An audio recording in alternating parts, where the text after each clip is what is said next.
Hey there, hello. I am making prickly pear jalapeno jelly, and we are looking at the pot right now that has 8 cups of prickly pear juice and jalapeno pieces, as you can see. I just chopped them and then cooked them with the juice. I have added my 2/3 cups of lemon juice, and there they are.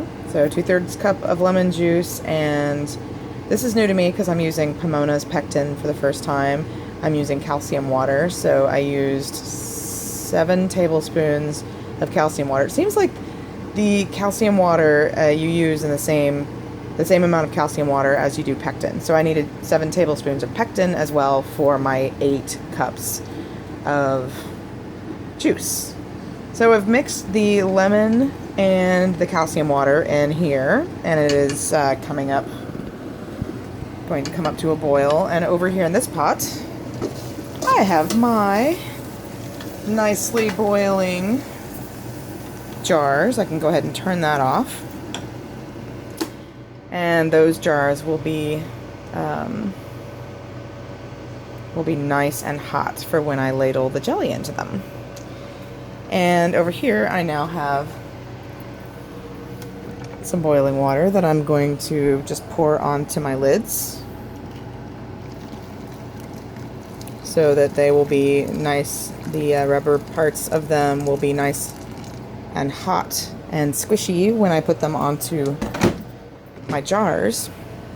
So in here, it's still sort of leaking juice. I have my prepared prickly pears. Now I picked the prickly pears and I just use a knife to stab them and pull them off of the plant. And I put them into a big bowl and, well, I guess I put them into a big colander and I washed them really well. And then I put them in a pot with water just to cover them and boil it up. And after it's done boiling and being mashed, I strain it through 2 layers of cloth. This is just sheet material, an old sheet that was clean. I lined a colander with the sheet material, and I put all of my juice and prickly pear mash into the cloth. And then I used a piece of string to tie it off so that it would hang and drain into the large measuring cup over there. You know, it's gonna drip juice for a little while. I'm gonna add that to add some simple syrup to it and just make some juice.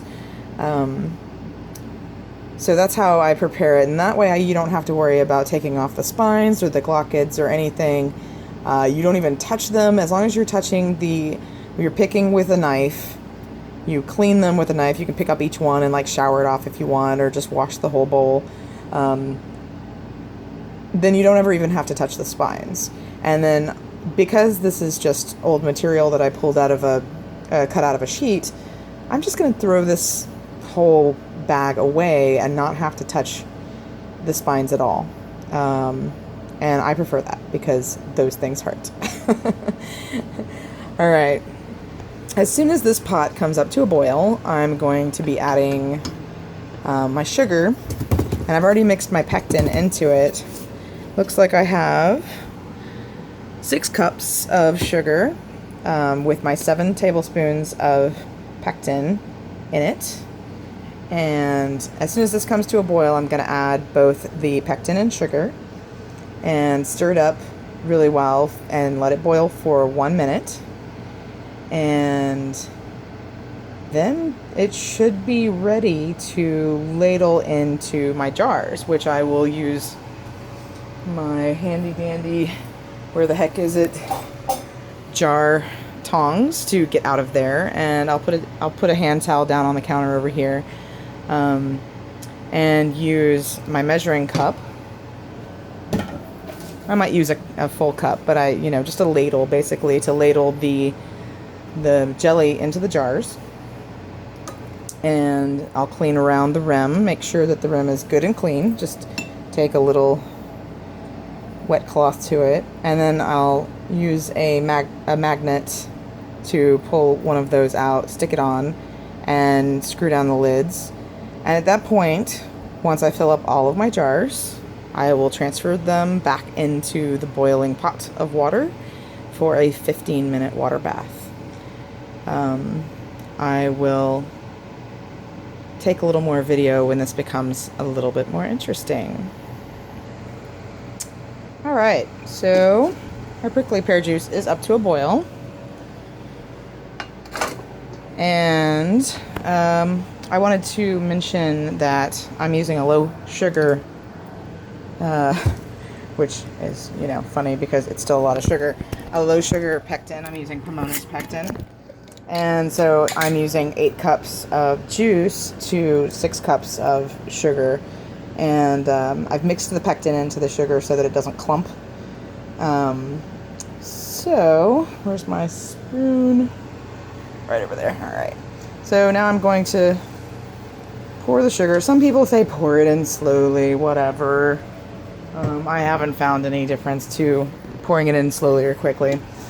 And stir it in until it dissolves.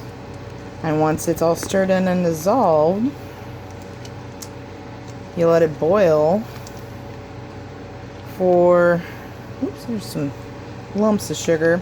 Let it boil, they say, for like, some recipes say 1 minute, some recipes say 3. What I have been doing is I watch the time and give it at least 1 minute, but what tends to happen is it starts really foaming, like in a big way, and so then it gets, you know, it's basically gonna boil over if I let it keep going. So if we've got sugar clumps, whatever, it's gonna boil over, and I don't want it to do that. So, you know, I just turn it off then. It's gelling anyway, and it's fine. And once this is done boiling, I'm going to turn it off and then start taking the jars out and setting them on my towel because it is a very messy business. And I've got a little pitcher, a little metal pitcher that I'm going to use to dip into the jelly and pour them into the jars. And I'm just leaving it in the hot water so that it's nice and clean. It's probably unnecessary, but, you know, better safe than sorry. And since this is super interesting, I'm going to go ahead and pause it and pick back up when I am pouring in the jelly. So my jelly here is starting to boil, and I find this part pretty darn interesting because you're supposed to, you know, keep stirring it and stuff, but every now and then you pause and you just notice that, wow, it looks like the pot is getting more and more full. And basically it will do this and boil until it reaches up to like here, and then I have to turn it off really quickly or I'm going to overflow and make a huge mess.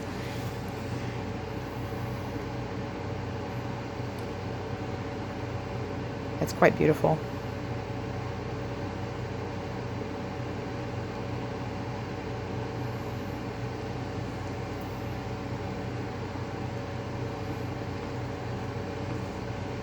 See how it's getting bigger? And it's already really starting to gel up quite a lot. I mean, it's pretty syrupy. Here it comes, getting bigger.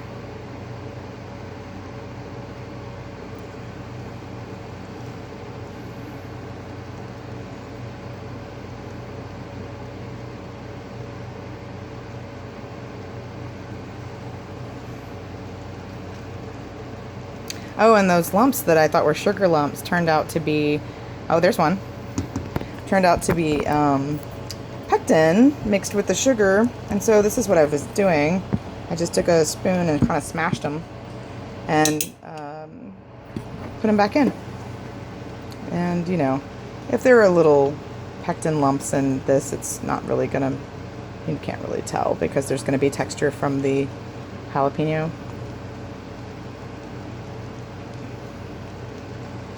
Yeah, so much higher. So cool. Made of bubbles. I'm surprised it hasn't actually gotten much higher.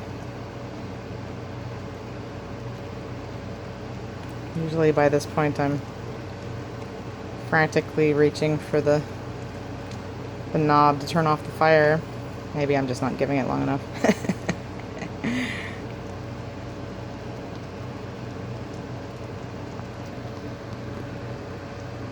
Alright, I think we've reached boil maximum. It doesn't look like it's getting any higher, so I'm going to turn this off. And it calms down really quickly. And then from here, I drop my tongs and get out my scooper. It's probably hot, but I'm gonna... No, it's not too bad. And get out one of my jars. I'll probably get out a few at a time. But I'll get out one so I can show you what I'm doing. And, you know, it's nice and hot so that when I scoop the jelly into it, it's not going to break the jar.